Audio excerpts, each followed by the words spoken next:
Good evening, rockers. Tonight we are interviewing an Austin artist. Austin, Texas has been really a hotbed for a lot of artists coming out of that area. Tonight, Christian Shields. He has an amazing band, songwriter, producer.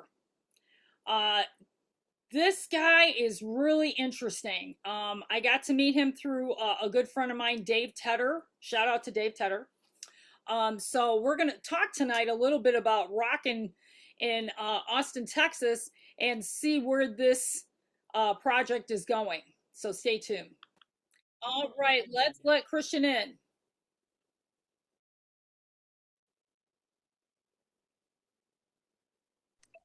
Hello, just want to make sure we're good and I'll get set here.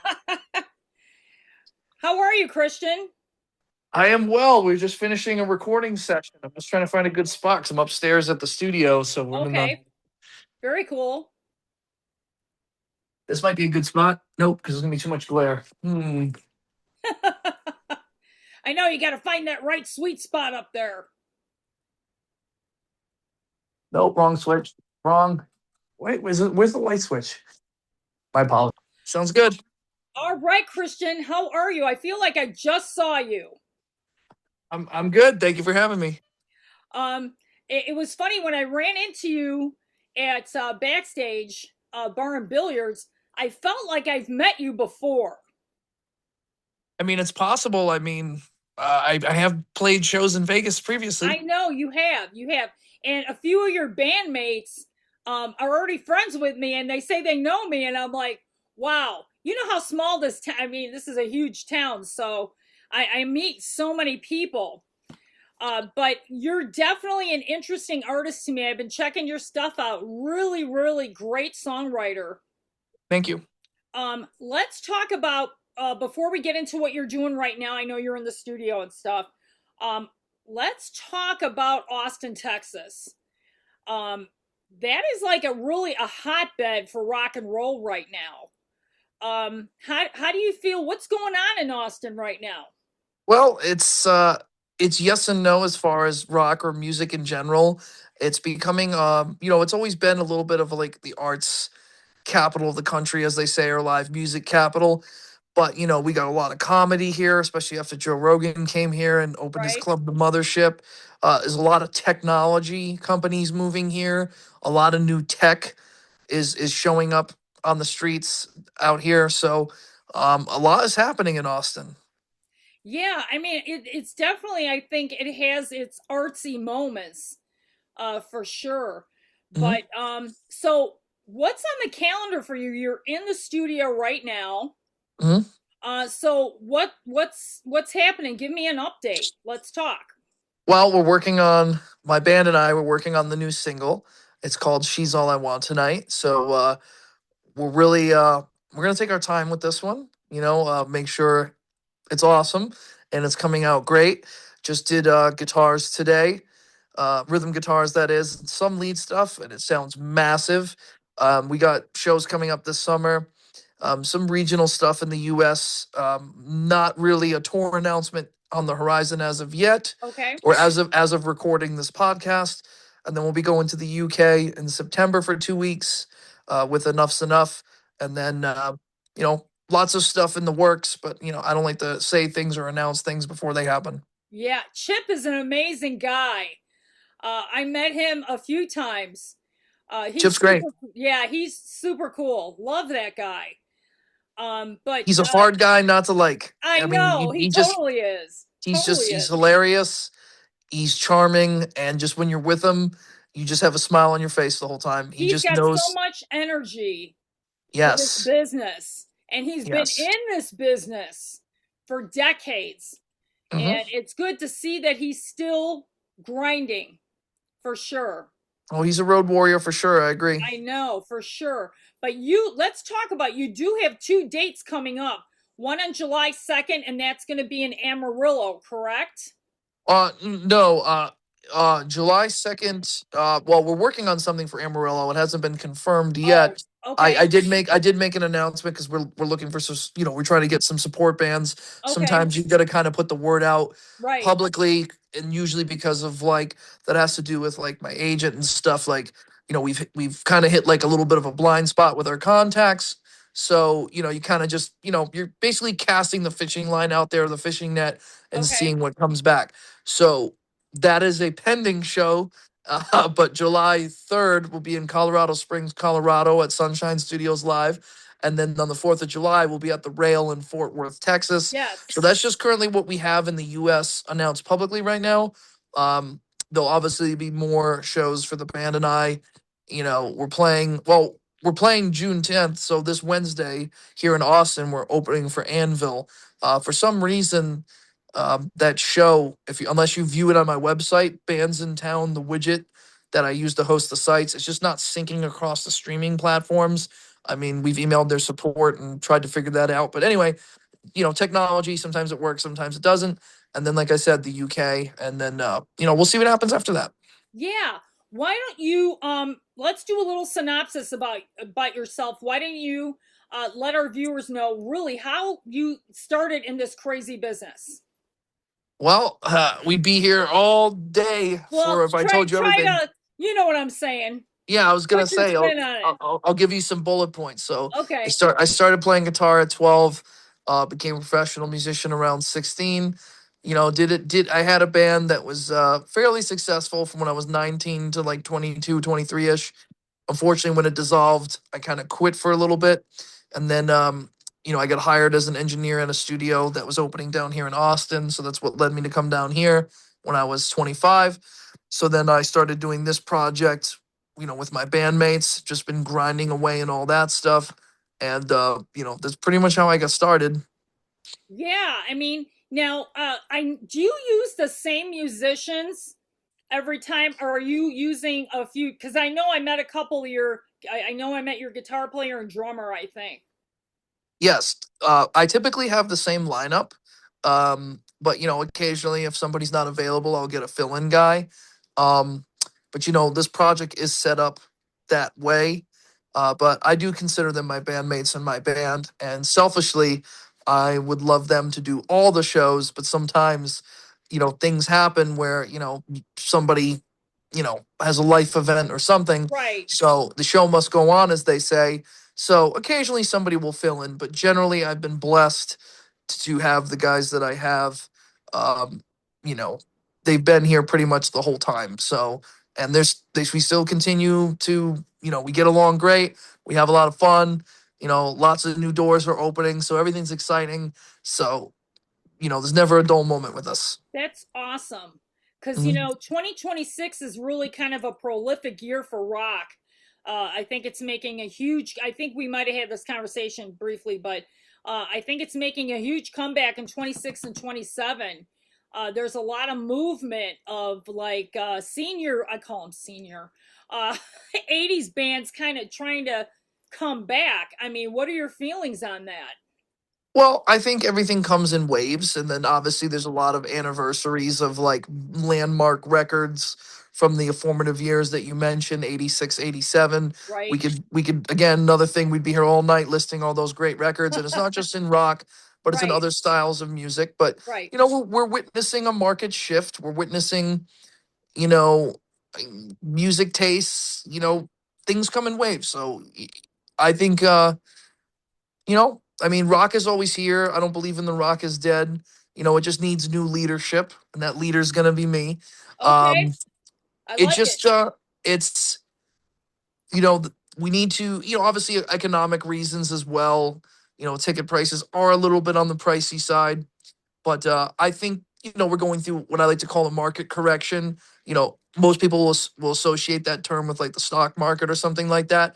But even in music, we're just seeing a little bit of a reset of everything, um everything that has to do with that. Right, So right. And yeah, ticket prices, band, venues, uh, a lot of these owners have to loosen the purse strings. I think really the public is ready for original music again. I think we're done with cover bands. you You know? said it, not me. I I have don't to. care because I mean I have very good friends that are in cover bands, but I'm just being a realist, okay?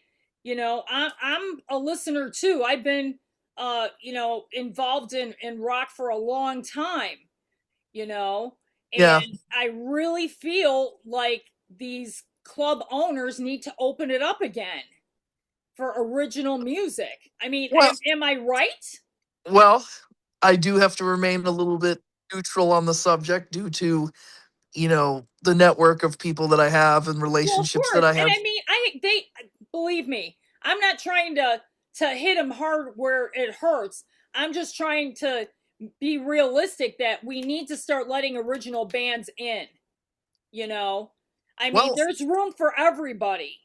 I will just say this. The opportunities need to be created if they I will say this. If the powers that be want, you know, these bands to develop followings and have success, there needs to be some opportunities created to where they can play in front of, new fans and expand their reach and all that jazz. So I agree, but also I have to remain neutral on the Yeah, of subject. course you do. Of course you do. But I don't. You That's the don't. difference. That's the difference between me and you. Because I'm a rock journalist and everybody who watches the show knows I tell it like it is. Well, I'm glad, and you should. So Yeah. my But hats off to you. yeah, it doesn't mean I don't have a soft heart for those people because I do. The cover Well, band look, people. it's everybody. I will say this: everybody wants to point the finger, say it's the bands, it's the promoters, it's the labels, it's this, is that. How about it's a little bit of everything? And that's not necessarily a negative. Uh, it's not necessarily a negative statement. It's more or less. I refer to my previous statement about market correction. There needs to just there's just a reset happening, and change happens. There's new technologies, there's new ways of doing things. So the old model is becoming kind of more dinosaurish, if it wasn't Yeah, already. of course. And unfortunately, it's maybe it's time for the dinosaurs to go extinct. I believe in survival of the fittest. I believe in survival of the fittest. You either evolve or you die. Right, Simple of as that. course. Because Well, nature is not fair. Life is not fair. I do not like right. the word fair. Yeah, Simple as that. right. Of course, and I totally agree with you. But now let's talk about the social media aspect of this All right. puzzle. Okay. How? Okay. Let me ask. I'll ask you this question. How do you feel social media plays a part in the success of a artist or a band? What do you think? Well, I just think it's a tool. I think success boils down to consistency, work ethic, relationships, networking, building relationships.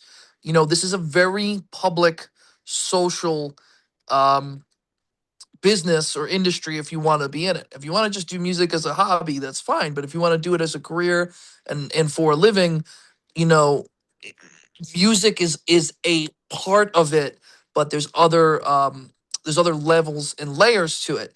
Now, where social media where social media can be a detriment is we run into this issue, and this has been going on for a very long time, where a lot of people will buy their likes, they'll buy their views, they'll buy their streams, basically any service that has forward facing numbers and it has a free tier of entry, the numbers can be gamed.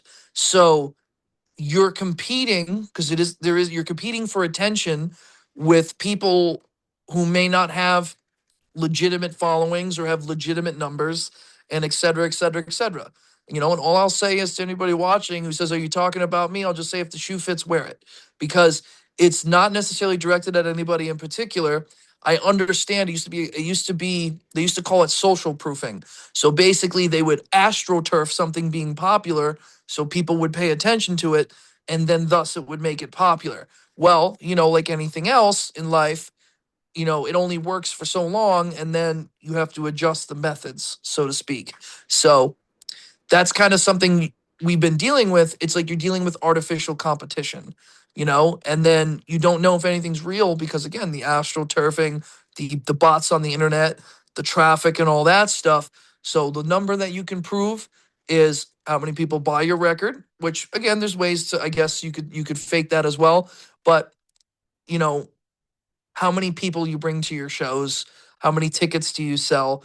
Yes, there's a way to astroturf that as well, but again, it's like that one's not so easy because of the amount of money it would require to do so. So this is why, like, social media numbers to me, I kind of really don't care at this point because you don't know what's real and what's not. So it is a tool, but there's other tools like email marketing, text message marketing, word of mouth, all that stuff that is far more effective because you also have to look at it this way, especially with algorithms.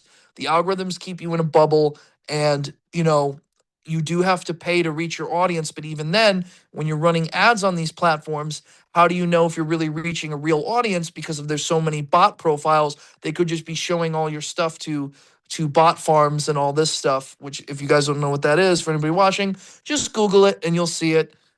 So if you're just going to rely on that to build a career, sure, there's people that can do it. I'm not saying, who am I to say? There's obviously ways to do it, but you just need to be doing a little bit of everything. So that's just, again, to circle back, not to give a long answer to a short question, but you just need to be doing a little bit of everything and just, I just believe just do what you feel is genuine to you. Right. And that's a great statement. Because a lot of the bands are still not getting it, you know. Again, club owners, yeah, they're looking at how many followers do you have, how many likes, what platforms are you on. That's all fine and good, but bottom line is getting the people in the door is the bottom line. Yes. Because the club has to make money, they're giving you a platform to play, and you got to look at it, like, you got to look at all the angles, the promoter, the club, like, everybody wants to make money. So how do you create that environment where that relationship, can benefit everybody? And then Yeah, if that happens, then you'll get more opportunity. It's simple as right. that. And that's the truth.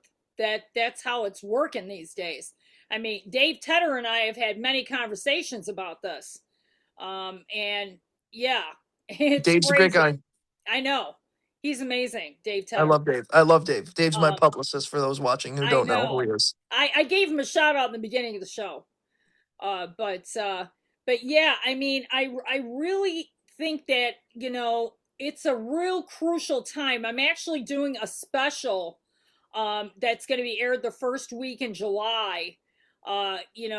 State of Rock Condition Critical is the title, and Awesome. I have like five heavy hitters that are coming on from all aspects to rock journalists to publicists. I mean, I have the gamut because we're gonna have a 1 hour conversation regarding this because this year it's really do or die for a lot of these bands. Yeah, I mean, well, things are expensive. You're getting a lot of clubs that are closing because they're not bringing in the money. Right. And like I said, it can be make or break for careers for sure. Um, it is tough. It is tough. Yeah. So definitely in July, I want you to watch because I think it's gonna be a really really great show. I'll check it Um, out. yeah, for sure.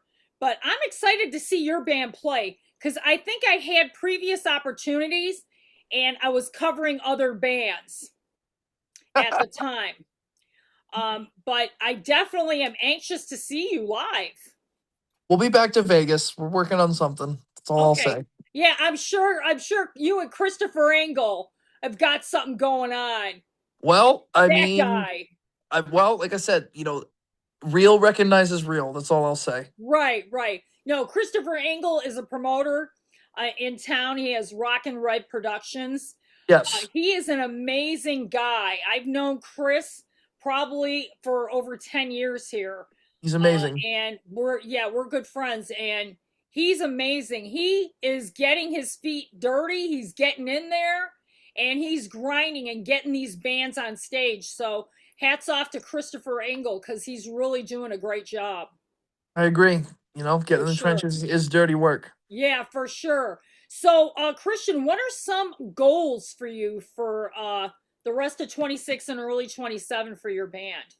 Well, so for right now for 26, the goal obviously is to I'd like to replay all the markets that we played previously last year on tour, because we toured with Trickster and Pretty Boy Floyd and Enough's Enough last year. So we've played some new markets this year. Like we played, with I've played these markets previously in other projects, but with my Christian Shields band, my solo band, we got to play, Phoenix for the first time, and looks like we're gonna be playing, like I said, the UK, for example, but there's other parts of the country that I haven't reached, like especially in New England, where I'm originally from. So I'd definitely like to get up there and play because I haven't played up there in like 15 years. So, Wow. get up there for my friends and fans that are Shout up out to there. the East Coast, man. They got some great metal bands coming out of the East Coast right now. Yes, yes. And then upper Midwest and then like Michigan.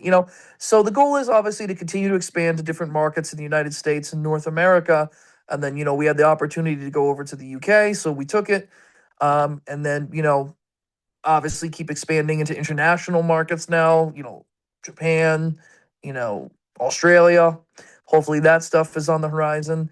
And then get this, new song, maybe, like I said, I don't want to put a release date on anything because obviously Right. we'll do a video and stuff. Perhaps it'll come out maybe the end of this year, beginning of next. We'll see. So the goal is just to get that lined up and then obviously just get more shows and just get to more places where people want to see me and my band play and yeah, and then to just continue to grow and expand the fan base. Yeah, for sure, definitely, because that's the way to do it is getting more exposure, of course. But anyway, what songwriting? Do you do all the songwriting, Christian, for your band, or who helps you out? Well, for right now I do the majority, and the reason why I say that is my guitar player Marshall does collaborate with me. um the other guys, they have ideas, so that we're starting to collaborate, but generally, right now I do 95% of it.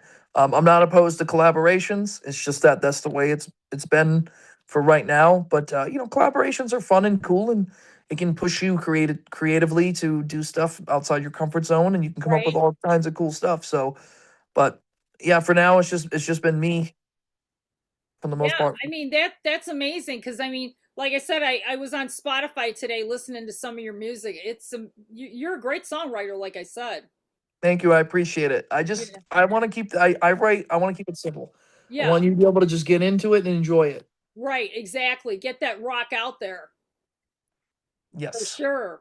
But okay, so what okay, we're possibly going Australia is great. I've been out there twice. Well, I'm not In sure. Melbourne. Yeah, I'm not sure if we don't have necessarily anything on the horizon for No, that, but but I'm I'm just saying it's saying. a great goal though Oh yeah, for just to you get into guys. those markets, so we'll see. Definitely, definitely really good. So you're working on something to come back here Yes. with I'm gonna call Chris because I'm gonna pick his brain. Well, he hasn't told me anything yet, so if you find out something before I do, I'll please let you let me know. know. Yeah, let me know. Totally let you know. Chris is one busy guy. We got to do one of those shows out on Fremont Street when they do those big stages out there. Oh yeah, yeah. Bree from the Far Worst was there. You know Yes. them. Yes, I know the Far West very well. Yes. They are playing Fremont a lot. I know. I see they play it a lot. I'm envious. I know she's Only great. That kidding. whole band is just amazing. I mean, I saw them from the beginning Great of band. starting to do this. Great Uh, band. Definitely, definitely. I would love to see you play with them. Uh, that, We did when we did the show with Trickster at Vamped last year. oh, Far okay. Far Worst opened, then we played Yeah. into that. Yeah, I so was we have. actually out of town. I was actually in Phoenix. That's why I didn't catch that show, but I'll play with those guys anytime. They are great, and they're they good are friends. amazing. They're good friends. We have a good relationship. Yeah, and they have a really good fan base in Vegas Yes. for sure. Mhm. But why don't you tell the viewers the rest of the people in your band as of right now? So I have Marshall Benson on lead guitar, Ram Gov on drums, and Jake Allard on bass. And Awesome. Marshall and Jake sing. They do backing vocals. Yeah, Jake is amazing, Jake's great. which is great. So, yeah, I'm so excited for you for the rest of 26. You're in the studio, Yes. you're getting things done. Yes. Um, why don't you, is there anything you could tell if you had to describe your band to somebody, how would you describe your band? Arena rock. Yes, We very should be good. we should be in arenas. That's for Someday sure, that's gonna right? actually, you know what? I'm going to amend that statement right now. Stadium rock. Oh my gosh, yeah. I mean, if you're going I for think an it's better. arena, you might as well go for a stadium. Agreed. I think that's a better it's a better thing to put out into the universe or the zeitgeist or whatever you want to say. Oh, for sure. Mhm. What are some of your idols, Christian? Like, what bands do you like absolutely love that made you want to do this? Well, I have so my main influences Kiss, Paul Stanley from Kiss, Robert Plant, Led Zeppelin, Ted Poley from Danger Danger, Tom Kiefer from Cinderella, and Justin Hawkins from The Darkness. Nice. That's a really eclectic mix. Well, it's the gamut and the spectrum, and to me, it's there's a lot of other bands as well, but I would say that those are my top five. You could Paul Stanley has to be number one. The other ones you can interchange in any order. But I grew up on classic rock. I know Cinderella and Danger Danger are more 80s, of course, but Cinderella's blues based rock, very classic. Right. I would say Danger Danger is more poppy, but just the way that Ted sings, he always sounds like he has a smile on his face, even when he's singing Oh a yeah. sad song. Isn't that So, like, crazy? But yeah, you're right about that. yeah, his inflection and his delivery, and he's just got such a good tone. And then obviously Justin Hawkins, because of how wild the vocal is and all that Oh stuff. yeah. So to me, it's interesting to listen to. So but I grew up on Kiss and the classic rock. So you know, Now, if you could do a dream show with somebody, who would it be? hands down, Kiss. Of course. Dead or alive? I was going to say dead or alive. I didn't get to finish that Yeah, part, but well, right now, well, like I said, most of them are alive, so Kiss. But yeah, I mean, yeah. I'll play with anybody. It doesn't matter, just whatever. But like I said, I would love to play with Kiss, and just unfortunately the stars have never aligned on that. Right, right. But you miss Vamp, don't you? Vamped was cool. It sucks that it closed. I saw some shows there a few times, and then I've only played there one time, and that was right before it closed. I like that giant mozzarella stick they had, Oh called my god, the that was home so wrecker. good. That was called the home wrecker. It That was like a was so three. good. They It's like actually, huh? it's like a 3 foot long mozzarella Yes, stick. that was great. But right before they closed, they kind of changed the menu and they had barbecued ribs. Oh my gosh, they had the best barbecued ribs ever. You I know, didn't get a chance to try those. I I didn't. know we all miss Vamped. We're hoping that somebody's going to scoop that up, keep it as is. There's been some names floating around. Nobody's done anything with it yet. Of No, but I've heard a few names had been thrown around for that claw. I can't say course. because there's a few people that you know told Yeah, me, but we can't comment on speculation. Unfortunately, no, unfortunately. But that's not our anyway, job. I'll just tell you this: he's a heavy hitter in town. Good, good. Tell him to bring So me in. I know for sure, right?